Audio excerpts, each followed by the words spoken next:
السلام علیکم ورحمۃ اللہ وبرکاتہ۔ ناظرین کرام، امید ہے کہ مزاج بخیر ہوں گے۔ آج آپ کو ایک نئے پروگرام میں خوش آمدید کہوں گا۔ آج 3 رمضان المبارک ہے اور 3 رمضان المبارک کو ہی یوم وصال ہے سیدہ فاطمہ الزہرا رضی اللہ تعالی عنہا کا۔ آپ صلی اللہ علیہ وسلم کی چھوٹی صاحبزادی اور سب سے لاڈلی صاحبزادی، جس کے بارے میں آپ صلی اللہ علیہ وسلم نے فرمایا کہ فاطمہ میرے جگر کا ٹکڑا ہے۔ حضرت فاطمہ کے یوم وصال پر گفتگو کا ارادہ کر رہا تھا کہ ایک دوست کی طرف سے ایک عالم دین کا بہت ہی اچھا سا کلپ مجھے موصول ہو گیا، جو سیدہ فاطمہ الزہرا رضی اللہ تعالی عنہا کے انتقال کے حوالے سے ہے۔ تو میں نے سوچا کہ اچھی چیز کو آگے پھیلانا، پہنچانا یہ صدقہ جاریہ ہے، تو میں اسی عالم دین کا یہ کلپ ایک تو آپ کو سناؤں گا۔ دوسرا یہ کہ ملیشیا میں آج میرا آخری دن ہے، کل انشاءاللہ واپسی ہوگی۔ تو آج بھائی عبدالرزاق صاحب نے مجھے مسجد ولایہ کا وزٹ کرایا۔ مسجد ولایہ بھی کیا عظیم الشان تعمیرات کا شاہکار ہے اور ایک بہت عالی شان مسجد ہے، جو میں سمجھتا ہوں سینکڑوں کنال پر محیط ہے، جس کے چاروں اطراف میں باغیچے ہیں، پارکنگ کے لیے جگہ ہے، اور پھر بہت عظیم الشان اور ایک بہت بڑا ہال ہے۔ 4 منزلہ یہ مسجد ہے۔ اس کا آپ کو وزٹ کرواؤں گا، اس کی جو ہم نے وہاں تصویر کشی کی ہے یا جو ویڈیو بنائی ہیں وہ بھی آپ کو دکھاؤں گا۔ لیکن پروگرام کی طرف جانے سے پہلے آپ سے ایک دفعہ پھر درخواست ہے کہ آپ نے اگر ہمارے چینل کو سبسکرائب نہیں کیا تو اس کو سبسکرائب کر لیں، بیل آئیکن کو پریس کر لیں تاکہ ہمارا نیا آنے والا نوٹیفیکیشن آپ کو جاری رہے۔ اور آپ کو میں یہ بھی بتاؤں کہ میرے میزبان بھائی عبدالرزاق صاحب ایک جو ہے کلام بھی انہوں نے وہاں ہمیں سنایا ہے، وہ کلام بھی میں آپ کو سناؤں گا۔ تو آئیے پروگرام کی پہلے سیگمنٹ کی طرف چلتے ہیں اور اس عالم دین کا خوبصورت کلپ آپ کو سناتے ہیں۔ نحمدہ ونصلی علی رسولہ الکریم، اما بعد، اعوذ باللہ من الشیطان الرجیم، بسم اللہ الرحمن الرحیم۔ انما یرید اللہ لیذہب عنکم الرجس اہل البیت ویطہرکم تطہیرا، وقال النبی صلی اللہ علیہ وسلم فاطمۃ بضعۃ منی، او کما قال علیہ الصلاۃ والسلام۔ رمضان المبارک کا مقدس مہینہ ہے، اور اس مبارک مہینے کی مناسبت سے 3 رمضان المبارک کو رسول خدا جناب نبی کریم حضرت محمد مصطفیٰ صلی اللہ علیہ وسلم کی بہت ہی پیاری صاحبزادی سیدہ خاتون جنت حضرت فاطمہ الزہرا رضی اللہ تعالی عنہا کا انتقال پرملال ہے۔ اسی حوالے سے چند معروضات عرض کرنی ہیں۔ معزز سامعین و ناظرین، جیسا کہ نبی کریم صلی اللہ علیہ وسلم سے محبت ہمارے ایمان کا حصہ ہے، ایسے ہی نبی کریم صلی اللہ علیہ وسلم کی ساری آل سے محبت بھی ہمارے ایمان کا حصہ ہے۔ اللہ نے اپنے نبی صلی اللہ علیہ وسلم کو 4 بیٹیاں عطا فرمائیں، سیدہ زینب، سیدہ رقیہ، سیدہ ام کلثوم، سیدہ فاطمہ الزہرا رضی اللہ تعالی عنہن، اور ان چاروں میں سے سیدہ فاطمہ الزہرا رضی اللہ تعالی عنہا حضور اکرم صلی اللہ علیہ وسلم کی وہ لاڈلی اور پیاری شہزادی ہیں، جو نبی کریم صلی اللہ علیہ وسلم کو اللہ تعالیٰ نے بعثت کے پہلے سال میں عطا فرمائی۔ مختلف روایات ہیں، لیکن ایک روایت کے مطابق آپ کی پیدائش نبی کریم صلی اللہ علیہ وسلم کی بعثت کے پہلے سال میں ہے، اور جب نبی کریم صلی اللہ علیہ وسلم ہجرت فرما کر مدینہ طیبہ تشریف لائے تو مدینہ طیبہ میں سیدہ فاطمہ الزہرا رضی اللہ تعالی عنہا کا نکاح رسول خدا صلی اللہ علیہ وسلم کی تربیت میں پلنے والے خلافت راشدہ کے چوتھے تاجدار حضرت علی المرتضیٰ شیر خدا رضی اللہ تعالی عنہ کے ساتھ آپ صلی اللہ علیہ وسلم نے اپنی شہزادی کا نکاح فرمایا۔ اور یہ وہ سیدہ فاطمہ الزہرا ہیں رضی اللہ تعالی عنہا، جن کو اللہ تعالیٰ نے ایک مقام سے نوازا، اور وہ مقام یہ ہے، ایک تو یہ کہ قرآن کریم کی جو آیت کریمہ میں نے پڑھی جس میں اللہ تعالیٰ نے اپنے نبی کے اہل بیت کے ساتھ تطہیر کا وعدہ فرمایا، اس تطہیر والی چادر میں اللہ کے نبی صلی اللہ علیہ وسلم نے اپنی شہزادی کو بھی لیا، اور سیدہ فاطمہ الزہرا رضی اللہ تعالی عنہا کا مقام گویا اللہ کے نبی صلی اللہ علیہ وسلم نے واضح فرمایا۔ ایک تو یہ اعزاز ہے کہ آپ جس شخصیت کی صاحبزادی ہیں اللہ تعالیٰ نے انہیں نبیوں کا سردار بنایا۔ دوسرا اعزاز یہ ہے کہ جن کے نکاح میں آئیں اللہ تعالیٰ نے انہیں ولیوں کا سردار بنایا۔ اور تیسری آپ کی جو خصوصیت اور مقام ہے کہ اللہ تعالیٰ نے آپ کو جن کی والدہ بنایا وہ حسنین کریمین، اللہ تعالیٰ نے ان کو جنتی جوانوں کا سردار بنایا۔ تو یہ اعزازات ہیں جو اللہ تعالیٰ نے آپ کو عطا فرمائے۔ ویسے بھی اللہ تعالیٰ نے آپ کو ایک مقام دیا کہ آپ اللہ کے رسول صلی اللہ علیہ وسلم کی پروردہ ہیں، اور رسول خدا صلی اللہ علیہ وسلم نے آپ کی تربیت فرمائی، جس کی تربیت حضور فرمائیں، اللہ اللہ اس کا کیا کہنا، اس کے مقام اور مرتبے کا کیا کہنا۔ رسول خدا صلی اللہ علیہ وسلم نے ایسی تربیت فرمائی۔ ابو داؤد شریف میں ایک حدیث طیبہ میں نے پڑھی، ام المومنین حضرت عائشہ صدیقہ رضی اللہ تعالیٰ عنہ فرماتی ہیں کہ اخلاق و اطوار میں، اقوال میں، بولنے کے انداز میں، برخاست و نشست میں نے سیدہ فاطمہ الزہرا رضی اللہ تعالی عنہا سے پڑھ کر رسول اللہ کے مشابہ کسی کو نہیں پایا۔ یعنی حضور نے ایسی تربیت فرمائی کہ حضرت فاطمہ الزہرا کے بولنے کا انداز بھی رسول اللہ سے ملتا تھا، آپ کے چلنے کا انداز رسول اللہ سے ملتا تھا، آپ کے اٹھنے بیٹھنے کا انداز رسول اللہ سے ملتا تھا۔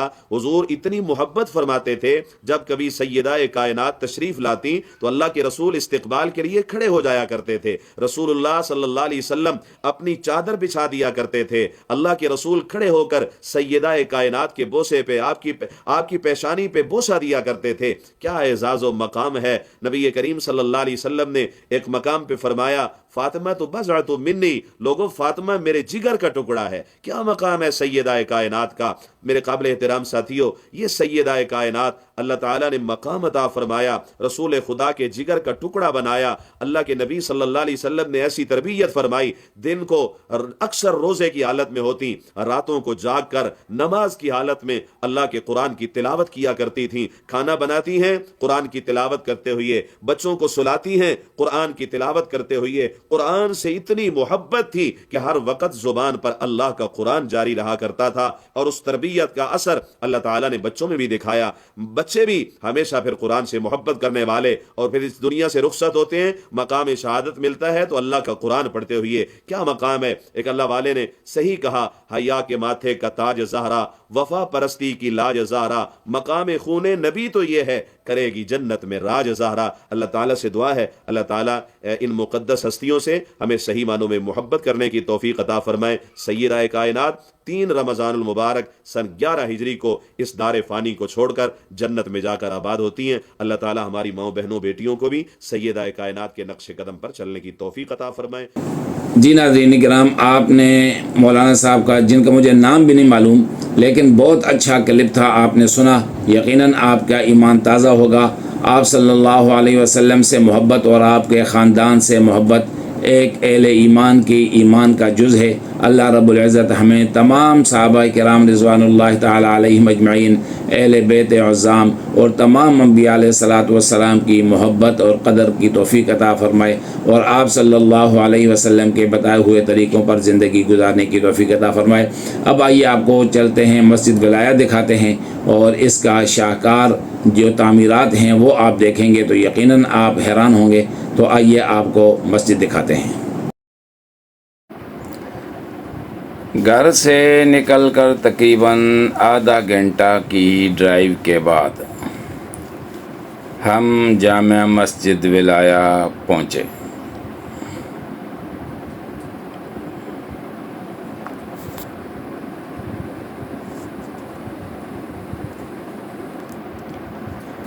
گاڑی سے اتر کر پہلے مسجد کے باہر کے حصے کی چھوٹی سی ویڈیو بنائی۔ مسجد کے چاروں اطراف میں باغیچے، فوارے اور پارکنگ کا انتظام موجود ہے۔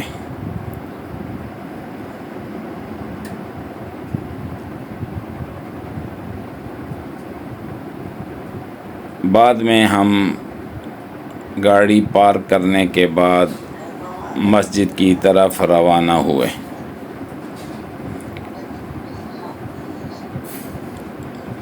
مسجد کے مین ہال کو جانے کے لیے سیڑھیوں کو عبور کیا، اور اس طرح ہم مسجد میں داخل ہوئے۔ یہ مسجد کا مرکزی ہال ہے، جہاں 17,000 نمازی بیک وقت نماز ادا کر سکتے ہیں۔ جس وقت ہم مسجد میں داخل ہوئے تو خطیب صاحب رمضان المبارک کے فضائل بیان کر رہے تھے۔ چونکہ زبان ان کی ملائی تھی، تاہم قرآن کریم کی جس آیات کو وہ بیان کر رہے تھے وہ تھی یا ایھا الذین آمنوا کتب علیکم الصیام، تو جس سے ہمیں اندازہ ہوا کہ رمضان کے فضائل بیان ہو رہے ہیں۔ مسجد کا حال اور مسجد کے اوپر بہترین گنبد اور ان پر قرآن کریم کی آیات نقش کنندہ ہیں۔ ہمارے بھائی عبدالرزاق صاحب کے مطابق 1997 میں اس کی تعمیرات کا آغاز کیا گیا اور 2000 یعنی 3 سال کے اندر اس کو پایہ تکمیل تک پہنچا دیا گیا۔ یہ مسجد کے باہر سین ہے۔ یہ مسجد کے برآمدے چاروں طرف موجود ہیں۔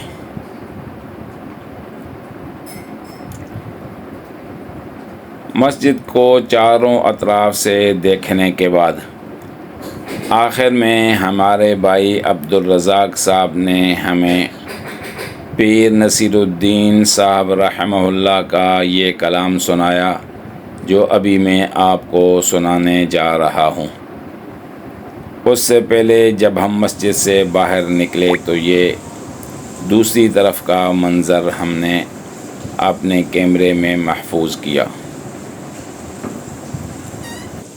بہرحال میں آپ کو یہ بتانا چاہتا تھا کہ یہاں میرا ملیشیا کا 12 دن کا وزٹ تھا۔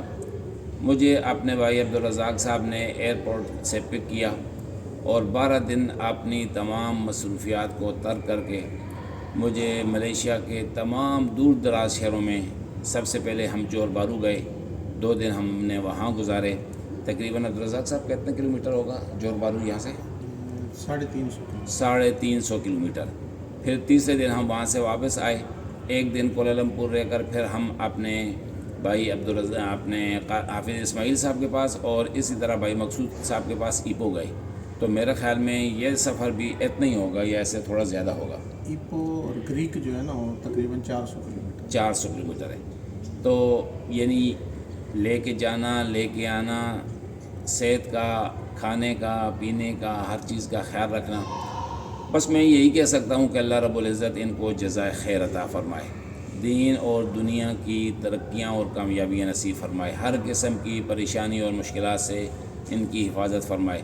الحمدللہ ان کے 2 بیٹے حافظ قرآن ہیں۔ تو اب میں بھائی عبدالرزاق صاحب سے درخواست کرتا ہوں کہ آپ کو نعت، یہ میرے خیال میں کلام ہے پیر نصیر الدین شاہ صاحب کا، پیر نصیر الدین شاہ صاحب کا، تو یہ بڑا زبردست کلام ہے۔ آئیے عبدالرزاق صاحب کی زبان سے سنتے ہیں۔ کس سے مانگیں، کہاں جائیں، کس کو کہیں، اور دنیا میں حاجت روا کون ہے؟ ماشاء اللہ۔ سب کا داتا ہے تو، سب کو دیتا ہے تو، تیرے بندوں کا تیرے سوا کون ہے؟ کون مقبول ہے، کون مردود ہے، بے خبر کیا خبر تجھ کو کیا کون ہے؟ سبحان اللہ۔ جب تلیں گے عمل سب کے میزان پر، تب کھلے گا کہ کھوٹا کھرا کون ہے؟ اولیاء تیرے محتاج اے رب کل، تیرے بندے ہیں سب اولیاء اور رسول، ان کی عزت کا باعث ہے نسبت تیری، ان کی پہچان تیرے سوا کون ہے؟ کس سے مانگے، کہاں جائیں، کس کو کہیں، اور دنیا میں حاجت روا کون ہے؟ سب کا داتا ہے تو، سب کو دیتا ہے تو، تیرے بندوں کا تیرے سوا کون ہے؟ ماشاءاللہ ماشاءاللہ، سب کا داتا ہے تو، سب کو دیتا ہے تو، تیرے بندوں کا تیرے سوا داتا کون ہے۔ ناظرین کرام، ہمارے بھائی عبدالرزاق صاحب کے بارے میں ہمارے ایک ساتھی کہتے ہیں کہ سوئی سے لے کر جہاز تک اگر کوئی چیز خراب ہو تو ٹھیک کروانی ہو تو عبدالرزاق صاحب ماشاءاللہ اللہ نے ان کو بڑی صلاحیتیں دی ہیں، لیکن یہ صلاحیت کہ یہ اتنی اچھی نظم پڑھ سکتے ہیں اور بہت عرصے کے بعد انہوں نے پڑھی ہے، تو شکر ہے کہ یہ ان کی خوبی بھی ہمارے سامنے آ گئی ہے۔ اب انشاءاللہ جب بھی ملاقاتیں ہوں گی تو ان سے نعتیں اور نظمیں بھی سنا کریں گے، اور میں سمجھتا ہوں سفر کے لیے تو یہ ایک بڑی اچھی ایک چیز ہوگی، ہمارا سفر اچھا گزرے گا۔ بہرحال انشاءاللہ العزیز اگلے ولاگ میں آپ سے ملاقات ہوگی۔ السلام علیکم ورحمۃ اللہ وبرکاتہ۔